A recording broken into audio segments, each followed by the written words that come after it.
From Topps comes the all-new digital card collecting app, free to download from iTunes or Google Play. Star Wars Card Trader. For the first time ever, collect and trade everything from legendary 1977 Star Wars cards to new cards featuring exclusive content from Star Wars Episode 7, The Force Awakens. All from the comfort of your mobile devices. Star Wars Card Trader. These are the cards you're looking for.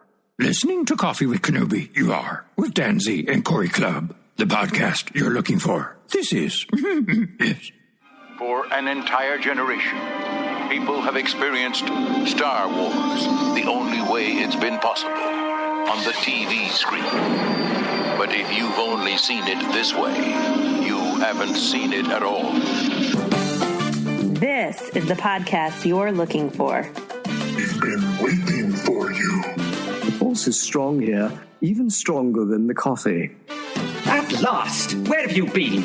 Welcome to Coffee with Kenobi. Here are your hosts, Dan Z and Corey Clubb.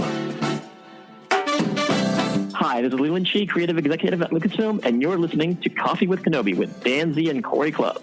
This is the podcast you're looking for. Coffee with Kenobi is honored to have a cup of coffee with the keeper of the Holocron himself, Leland Chee. Leland is a creative executive at Lucasfilm and is the definitive expert on all things Star Wars. Leland brings knowledge and passion to the franchise and is a dream guest here for us at Coffee with Kenobi. Welcome, Leland. Thanks for having me. Oh, absolutely. Our pleasure. It's nice to have a cup of coffee with you. And obviously, listeners know exactly who you are, but we don't all know sort of where you came from and how you came to be at Lucasfilm. So what first drew you to Star Wars? And as a fan, how does it keep you coming back for more? So you're saying what drew me to Star Wars as a fan at the very beginning? Yes, absolutely. As a fan, we'll just pretend that you don't work at Lucasfilm for now. Gotcha. Okay. Well, I was 6 years old when Star Wars came out, and I saw it. It was one of the first movies that I remember. And I remember even seeing like the commercial for it. So there was a lot of hype, and I remember walking around driving around the Coronet Theater and seeing the long lines. So we knew at the time that it was something big. And then what really brought me into it was the action figures. The action figures for me was what I mean. I got the soundtrack, and I was very, very much immersed in it, and the trading cards and everything else. But it was the action figures, having those action figures to interact with the toys and have them interact with each other and create new stories. That was what brought me in and got me hooked. Yeah, before I ever saw, I think we're about the same age. Before I saw Star Wars, I bought the C-3PO action figure, and I thought he was. And I watched Logan's Run on TV, and I thought that was what C-3PO was. Shows I wasn't quite aware. You're talking about the ice cave. I think so. Yeah, it's pretty funny. So you're obviously completely different characters. Completely, yes. And the one's much more agile than the other. So you're a fan of many franchises, but you're ensconced in Star Wars in a very unique way, both as a fan and as a professional. So what sets Star Wars fandom apart from others to you? You mean there's other franchises besides Star Wars and Logan's Run? There are rumors. Star Wars, first off, having it come out at that point in time specifically, and me being that age, it definitely... there was no getting me out of the grip of Star Wars, because it was like I said about the action figures, about everything else. And really when Empire Strikes Back came out, it just like, you knew that it had longevity, and that it was, you felt like it was always going to be a part of your life. And then when the movies came out, and there seemed to be a dearth of Star Wars. Star Wars there was no new movies, and there was no sign of new movies. And so at the time there was this crisis of faith of like, is there going to be more Star Wars? Is this thing that I used to love ever going to come back? And when the books started coming back, and it was like a dream come true when the first action figures came back on shelves, because they had disappeared, and you go to a Toys R Us, and for years and years there would never be new Star Wars action figures. And I always had this recurring dream that I would have that thing where there was the new action figures that come out, and there's all these figures that I'd wanted as when I was younger that never came out, and then they started coming out, and you saw Tarkin and you saw Sand Trooper, and it was like, oh my gosh, this thing that I've imagined in my head is coming true, and then it just kept on piling on. Then you got a new, you got episode 1, you got the special edition, so it was great to just have it back. So Star Wars is, it is forever. It proved, it came back from the dead, and it came back in a huge way, and to see it now bigger than ever has just been amazing. Kind of a little Phoenix metaphor we've got going on, really. Yeah. And I even liked... Although I don't know what that is, because that's some other franchise or mythology. That's not Star Wars. Phoenix Squadron, of course. Yeah. I even liked when they had Luke Skywalker and he looked like He-Man. I was just excited. That was my reward during college, to go to Walmart or Target after class and go grab 2 or 3 Luke or action figures each time. Oh, yeah. I remember when the first Han Solo and Trooper action figure came out, had to buy like Fruit Loops or something. And it was like I couldn't. I mean, it was like, and he had the removable helmet and everything. That was just like, oh my gosh, this is going to happen. This is great. Yeah, that was a dream come true. And Han Solo and the Stormtrooper was also very similar and coveted. So I'm looking over it when I was preparing for this coffee chat we were going to have. I found the StarWars.com article from July 19th of 2012, in which you describe what it's like to have your dream job.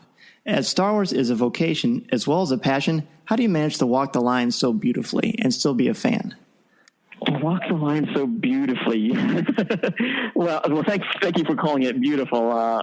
Because I know, having been here for a while now, I've been here since '97, working on the games, and so, I've seen the ups and downs. I've seen the toil that goes into making what this is. So even though you might want to call it beautiful when it comes out, being in the trenches day to day and seeing things.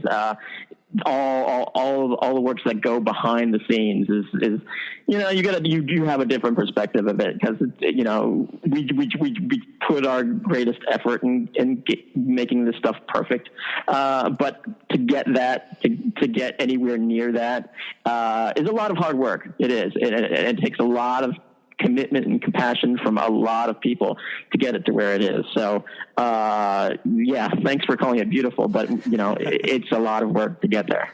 Absolutely. And I know for me personally, as an educator, the first 4 or 5 years of teaching, I never read a book for pleasure, because I taught English and I read so many books throughout the school year. So I finally found myself drifting away from what I was passionate about. And then I found my love for it again. Did that ever happen to you with Star Wars, or have you always been completely focused on it?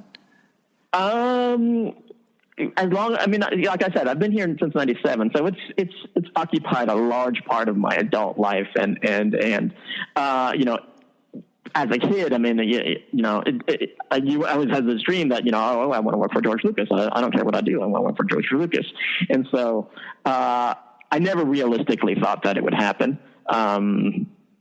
So when I went to college, I stayed in Northern California, stayed in the Bay Area, because knowing that George was up here. So I always sort of had in my mind, maybe someday that's going to happen. And sending in tons and tons of resumes for you could be, for dishwasher or for security guard or whatever. And finally I found a position low enough in the company that would take me, which was the QA department at LucasArts. And that was my in.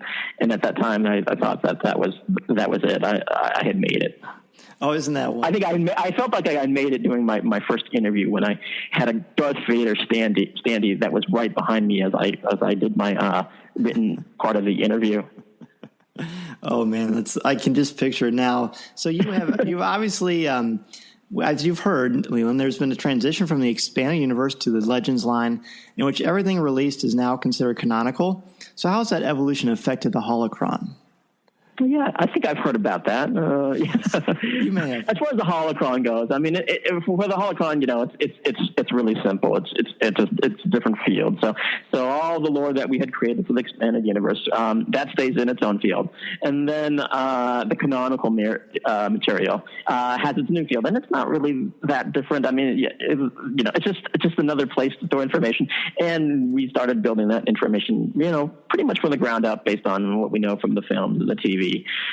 So getting that in the Holocron definitely, it wasn't. It's not as drastic a thing as people might think when it comes to a database, because the information from Legends is still there. It hasn't been. I didn't go through deleting all that information. It's there that I can go to and go back to, which is what we've always been doing, really.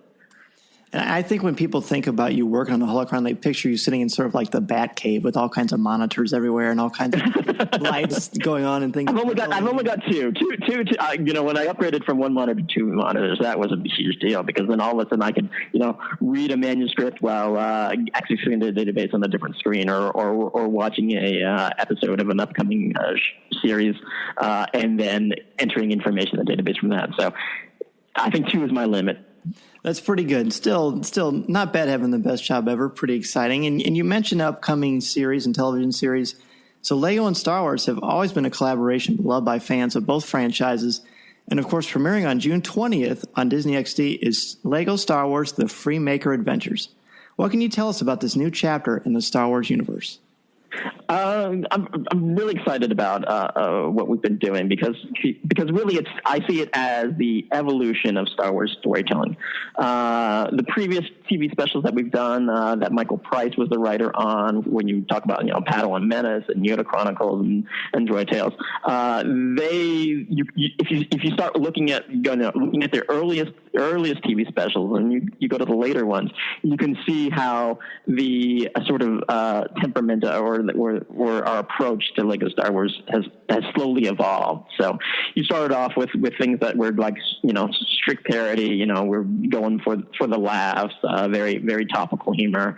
And then when you get to something like Yoda Chronicles, and you get a character like Jack 14, which is an all new character with their own story, it really started to show the potential for telling original stories with Star Wars. We did the Droid Tales series, which was that was sort of an attempt at we're retelling the films from R2-D2 and C-3PO's point of view, and that's just to bring people up to speed, get them ready for Force Awakens, so that they have some of the foundation going into it. But then there was also some original storytelling there, because there was the whole arc with R2-D2 and Lando Calrissian going off, and there was even a villain in the final episode. So that was an original story that we hadn't really been doing before in the previous specials, which were being done for jokes. And Freemaker Adventures is really the next evolution of that. We've got all new characters. It's set in between episodes 5 and 6. We're in a time and a place that we understand. We go to familiar locations, and then we have appearances by characters that we recognize. So Vader and the Emperor show up, and we'll see some other characters both from the movies and elsewhere. So it's really the next step. But the focus, of course, is these all new characters. So you've got the Freemaker family, which is really a great something great for something like Disney XD and Lego and Star Wars, where you have the familial bond between these three siblings who are trying to make their way through the universe as scavengers, and then you've also got elements like Roger, the battle droid, who is a Clone Wars veteran and voiced by Matt Wood, who also did battle droids in the Clone Wars, which is fantastic. And then you get a chance to bring in these all new characters who come and go, and you've got like a new hot named Grabala, who's a fantastic character, and there's just a lot of interesting side characters, and then you bring in characters that people know, like Dengar. And you can show Gengar in a way that we've never shown him before. So it's really, really great to be able to expand on the storytelling of Lego Star Wars, to be able to deal with family dynamics and tell a new story. It sounds somewhat similar, at least in feel as far as the family environment to Rebels in a way. Yeah, but in this case, I mean, these are siblings. You know, this is two brothers and a sister. So a family that comes together, whether it's Rebels or whether it's, you know, the original trilogy.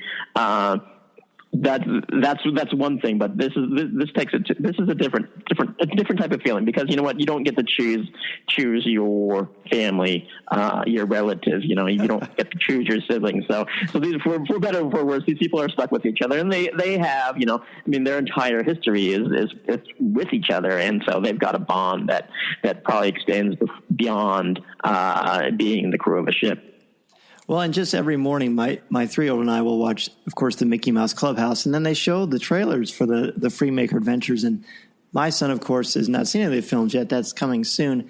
But Roger is his first experience with battle droids, so he walks around saying Roger all the time now, which is great. You know what? The Clone Wars, battle droids they were very much, I always see them as the victim of the Clone Wars. Mm-hmm. Yeah, they were programmed to kill, but you know, when you talk, when you hear them speak, you know, there's a certain innocence about them. You know, they are programmed to do this one thing and to follow orders, but they also, you know, by what they say, they are characters that feel and that have an understanding that you know, they feel danger, they feel fear, and you know, they have to follow orders. So I very much saw the battle droids as victims, and to have a character like Roger, who is a sympathetic character, who has gone through all this stuff. I mean, he's a war veteran. He has seen all his friends die in battle, and they were cut down by the Jedi and by the clone troopers. So he's going to definitely have a different perspective on that. Of course, they had to sort of modify his programming a little, so he's less killer. So he's actually completely different. He's the family's butler droid. So what is he doing? He's baking cookies.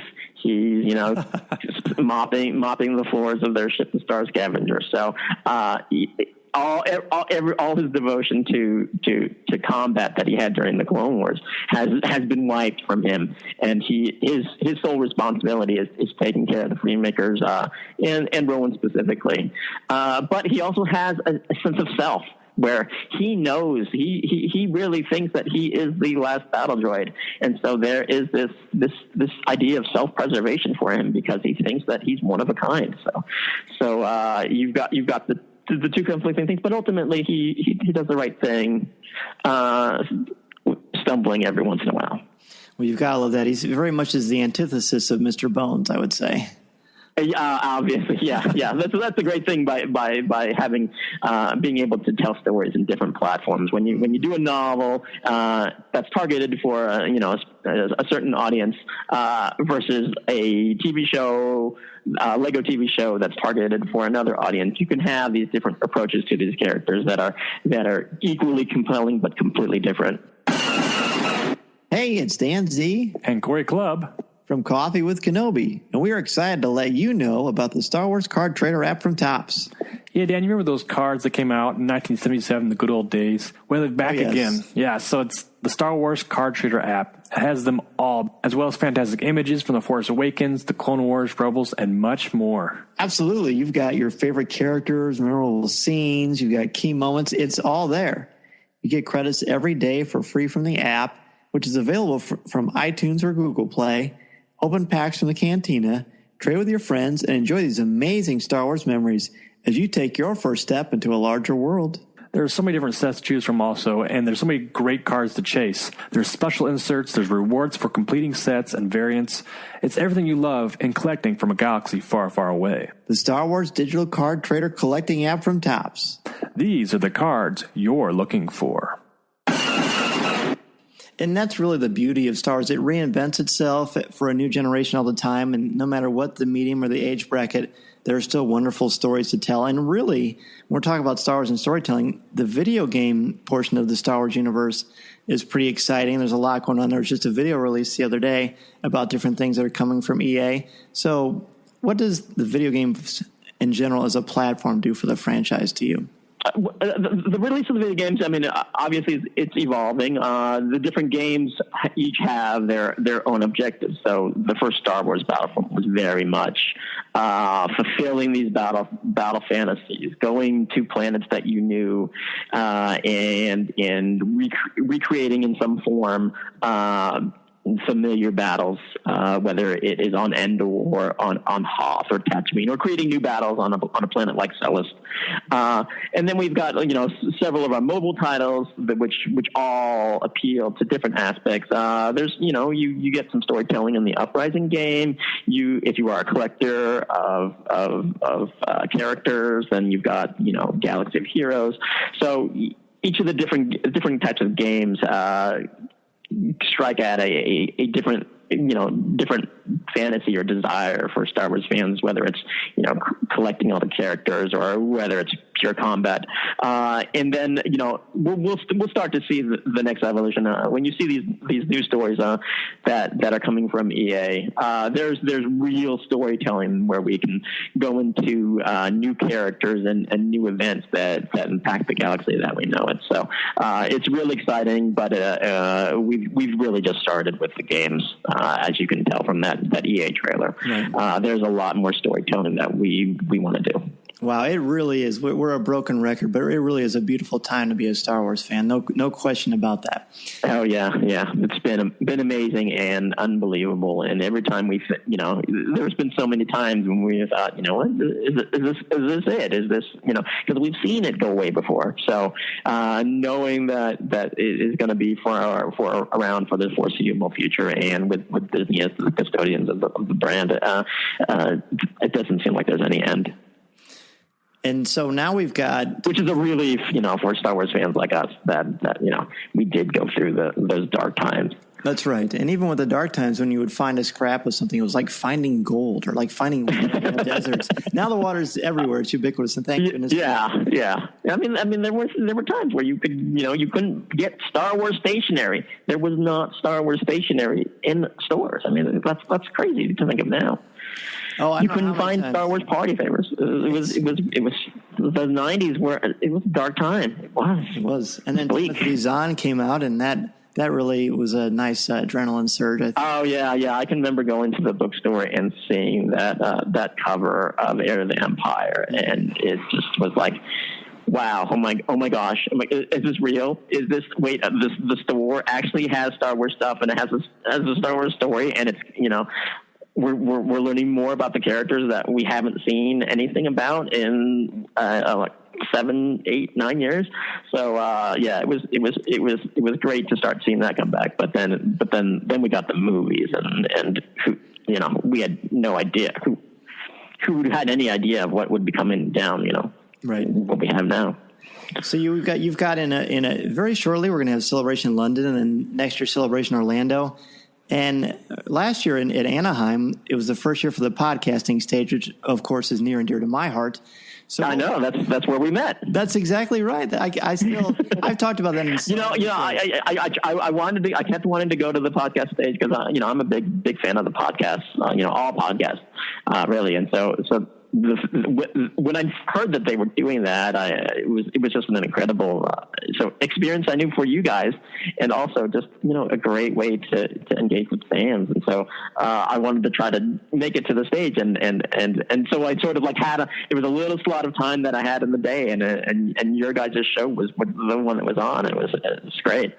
Yeah, we really appreciate that. I remember your seeing your smiling face out there, and that was kind of like the theme for you. One of the things I love about having you in the Star Wars franchise is you legitimately are having a wonderful time during the Rogue One conversation that they had at Celebration Anaheim. The way you were just walking around and interacting with people, you clearly are having a ball, and I think you bring us along for the ride, which we appreciate. Oh, it's amazing. I mean, I understand that the job that I have is I am so lucky to have it, and to be able to to share my appreciation for the job, for the fans, anytime that I can get. I mean, and really it comes down to, you know what, I love Star Wars, you love Star Wars, you know, that's what binds us together. And you know, that's the thing that brings joy to our lives is talking about Star Wars, whether, you know, it's in an official capacity or not. Having opportunities like Celebration to do that is just incredible. It really is. And it's incredible we're able to have this conversation with you. And before we let you go, we have to ask you our 5 questions that we ask each guest on Coffee with Kenobi. Are you ready, sir? All right. Let's do it. Okay. Favorite Star Wars movie? Empire Strikes Back. Not a boy. I mean, I saw that recently. We had an anniversary screening at the company not too long ago, and that movie is all about sacrifice.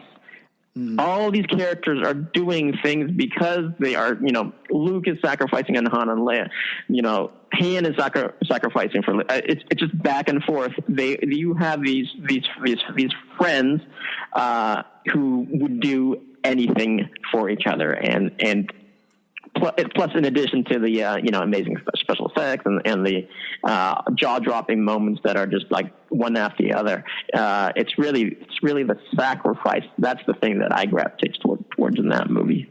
There are so many beautiful things. I've gone to the Empire Strikes Back so many times for StarWars.com because there's just so much richness in that story. And it seems like it's a bit generational sometimes, I think, because our generation loves it the most, I think. Oh, yeah. I mean, I have kids myself, and my kids were actually introduced to Star Wars through the Lego Star Wars video game. So their in for Star Wars was much different than mine. And, you know, Star Wars was not their first, you know, A New Hope was not their first Star Wars film experience. That their actual first theatrical experience was seeing Phantom Menace 3D, and we got to see.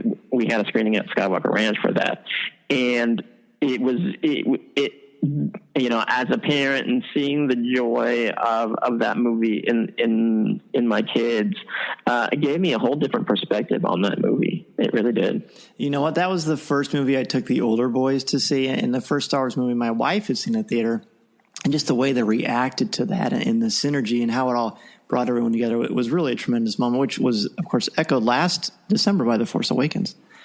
So we got to jump into your favorite character. My favorite character, it changes, but it changes all the time. Actually, for the longest time, it was Wedge Antilles, but right now, I think my favorite character is Rey, and it comes back to that sacrifice. This is a person that is a good person, who wants to help anyone, you know, and will stick up for anyone. So she sees BB-8, she finds him, she helps him out. She's a little bit reluctant at first to take him in, and then, you know, the next day she's best friends, and she's willing to go attack someone she doesn't even know, because she believes that this person has wronged BB-8. I mean, it's that instant bond. So getting to see that character has been amazing. So right now I think it's Rey. Very good. And of course, you're allowed to change your answer at any time in the future. We'll see what happens. We'll see what happens in the next movies, and then who knows. But from Force Awakens, Rey right now is it. Excellent. Your favorite line of dialogue or film moment? You know, I love it when George would do things where he doesn't take the film seriously. I mean, he will, you know, whether it's for a joke or whether it's, you know, there's this moment in Empire Strikes Back where, you know, Han and Leia are running to the Falcon on Echo Base, and C-3PO is falling, and then the door closes. And the door closes. C-3PO is, you know, looks at the screen, breaks the fourth wall. Star Wars breaks the fourth wall. He looks at you, the audience, and says, "Typical." I mean, what movie does that? You know, so it's those type of moments that really set Star Wars apart, because it's willing to take chances that other films are not going to take like that. And it has the gravitas, but it also doesn't take itself so seriously. So you've got a nice harmony there as well. And it's great that they bring, just like some of the dialogue that they have, that there's the colloquial, don't get cocky, things like that. It sort of grounds it in this world that, in the real world that, even though you're seeing all this fantasy and sci-fi all around you. Very true. So this will be a fun one. Yeah, they're all fun when we're talking with you, of course. But now that I know you're such an avid collector, I should have figured that by all the Disney Infinity stuff. But so obviously you collect. So what is your favorite collectible? Okay, well, let's get this term straight. They're not collectibles. To me, they're toys. Okay, they're for playing with. The action figures are not collectibles. You are supposed to play with them. So, as you're older, maybe you're not playing with them, but you're setting them up or something, and you're opening them. That's what they are to me. When they're in the package, you can't really appreciate them as much as when you can, hold them and put the blaster in their hand, set them up in the scene. I recently took out my vintage Imperial attack base, which I think might be my favorite thing. Of course, I put Rebels in it, so it's a Rebel trench. I can't really dig up. I grew up in California, so we didn't have actual snow, so I couldn't actually build a trench. And I was a little bit anal about, taking my toys outside and getting them dirty. They did. So in that case, I was a little bit anal about that. But having the Imperial attack base and putting Rebel troops in there, that was like heaven for me. And so I've amassed enough Hoth Rebel troops to fill up that attack base. So that's right now. That's my favorite, just because trying to recreate that scene. I mean, you're never going to do it. You're never going to have 100 Hoth Rebel troopers and 4 AT-ATs. You're not going to be able to create that. So this is my little bit of trying to get close to that. I love the. Although there's a new Lego Battle of Hoth that might potentially fulfill those fantasies of creating that battle. And that Bespin Carbonite new Lego just came out. That's a thing of beauty as well. Oh yeah. It's so cool to see what things they're going to do next. It's been a lot of fun. I love that you mentioned playing outside. Just the other day, my little boy and we took Indiana Jones outside, and he played in the rocks, and there was, of course, plenty of boulders for him to run in front of. Isn't it that's amazing that you can appreciate Star Wars with your kids like that? Oh, it's to recreate battles. That's like the most amazing thing is when you can send up all your figures, and then it doesn't have to be Star Wars, but we do have a lot of Star Wars stuff in our house. I don't know why we have a lot of Star Wars stuff. We just happen to have it. But being able to recreate these scenes with your kids is fantastic, and Legos also is another way to be able to build, create new ships and things like that. It's so much fun. It really is a game changer to experience it as a young man, and then to grow up and be a dad and to introduce. Oh yeah, it's absolutely nothing like it. I mean, everything in your life sort of changes. So yes, so like you watch movies in an entirely different way. I remember the first movie that I took my daughter to see in a theater was Finding Nemo. And that is about a child's bond with their parent. There's one line where Nemo tells his dad, it's like, I hate you. And that was just like, as a new parent, that's like the most devastating thing that you can imagine, as you get older and you have experiences and I have a second child as well. So your perspective changes a little bit, even going from those stages. But, at the time it was just like that was like the most devastating thing that I could possibly, hear uttered from my child. It's so absolutely true. You have to have a whole new way of looking at the world, don't you? So you obviously have broken down Star Wars in so many exciting ways. And our last one for you, Leland, is what particular messages or themes about the Star Wars saga resonate or speak to you? I think it goes back to what I said before about why I love Empire Strikes Back so much. It's sacrifice. It's friendship. It is doing the right thing. I mean, there's such a optimism about the original trilogy and about A Force Awakens, about you've got to help others, and this very much gets carried in the Freemaker Adventures, because these are people that, they're trying to get about their lives, but you know what, they're forced into this adventure, and they're because of the people that they do good things, no matter how tough they are, which is the essence of Star Wars. The essence of Jedi is sacrifice and compassion. So it's really those things, because if it helps to make you think of being a better person, that's very powerful. Absolutely. One of the best things about literature and film, as I always tell my students, is you have to look at things from other people's point of view. And I think that's one of the many powerful things about Star Wars. Oh, yeah. Yeah, definitely. So, Leland, it's been, again, such a wonderful pleasure to speak with you and have a cup of coffee with you. Where can people get in touch with you if they want to ask you a question or just say hello? Sometimes I'm on Twitter, so Holocron Keeper is my, that's my call sign on Twitter.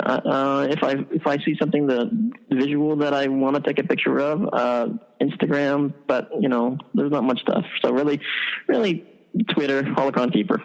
Very good. And where you can see Leland and Pablo and Matt now addressing some of the fun and crazy questions that you get on a daily basis. Things that we can. I don't do it as much, we used to have the message boards back around episode 3, and that's when we were, we'd get super engaged, and we'd be able to go into detail in these discussions about, the levels of canon, and I would get so many emails about, whatever the topic of the day was, whether it was why Labyrinth of Evil did not match up with the Gandhi series, things like that. And there would be huge issues at the time, and then, a few months would go past, and then it'd be on to the next issue. So I am not at that level of engagement, just because Twitter doesn't really allow it, and also just a lot of it is just a matter of having the time to be able to do that, and also there's things that we want to keep secret that we don't we might be consciously holding back on. So there's all sorts, and there's one final aspect is you had mentioned that Pablo and Matt are on there. I'm not doing this on my own as I was before, when it was just the Holocron, and it was just, having a whole team that's devoted to doing this.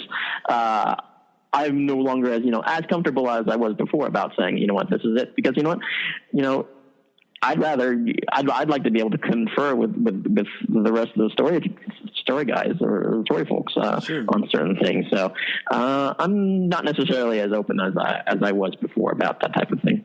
But when I can, I do try to answer questions. So it's worth a shot. Sure, and the ambiguity is one of the things we love about Star Wars. Of course, on our show, we stay away from spoilers like the plague. So we appreciate your time. That's fantastic, because that's the great thing about Force Awakens. That Force Awakens revealed was that before Force Awakens came out, everybody, even before we got close to Force Awakens, everyone wanted to know everything they could about Star Wars, and you've seen this complete reversal of people wanting to know everything they could find out about it to people wanting to know nothing about it, and that was a big reason for the legends having the surprise back, because if we had remade the Thrawn trilogy or remade some of those books, you don't have that surprise, and that surprise has been the greatest thing about being able to do the new films. The anticipation, and the anticipation, and not knowing what's going to happen around the corner, and what's going to happen with all these, not only the characters that we knew from before, but these new characters that we now have come to grow to love. It's exciting. It's exciting. It really is. And not wanting to know spoilers. That's a huge turn for many people. It's certainly been very tricky. I know that about a month and a half before episode 8 comes out, I'm building a bunker, and I'm going to get a lot of spam. It definitely is tricky, but it can be done. I think there's an attitude. There's also an attitude where people are aware. People have been burned so many times, whether it's from Game of Thrones or Walking Dead, there's a conscious effort to know, you know what?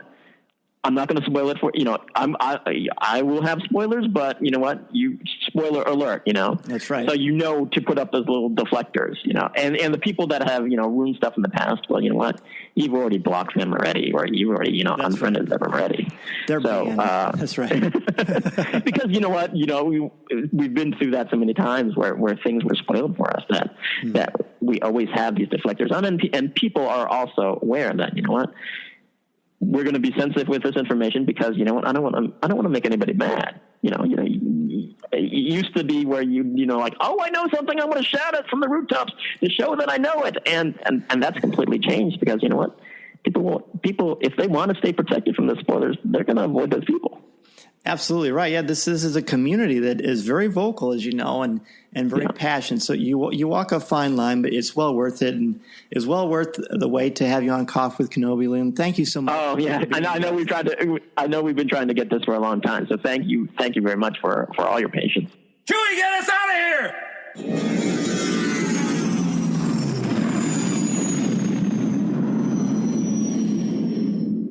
If you would like to respond to our question of the show, have a comment, or just want to say hello, send us an email or MP3 at feedback@coffeewithkenobi.com.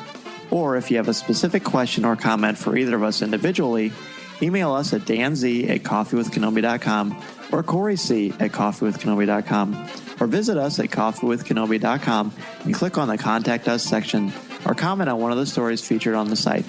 If you enjoy the show, please write a review in iTunes or Stitcher. You can also like the show on Facebook at facebook.com/Coffee with Kenobi, as well as keep up to date at our Twitter feed at Coffee with Kenobi. You can also find us on Tumblr at coffeewithkenobi.tumblr.com. If you enjoy the jazz music, the album is Eye to Eye by Steve Torok. Give the evacuation code signal. This podcast is not endorsed by the Walt Disney Company or Lucasfilm Limited. It is intended for entertainment and informational purposes only. The official Star Wars website can be found at www.starwars.com. Star Wars, all names, sounds, and any other Star Wars-related items are registered trademarks and or copyrights of Disney and their respective trademark and copyright holders. All original content of this podcast is the intellectual property of Coffee with Kenobi unless otherwise indicated. This is the podcast you're looking for. There's no one here. Move along. If you love Star Wars and love the excitement of chasing your favorite Star Wars collectibles, the Star Wars Digital Card Trader Collecting app from Topps is for you. Collect and trade with friends new and old through the Star Wars Digital Card Trader Collecting app from Topps. These are the cards you're looking for.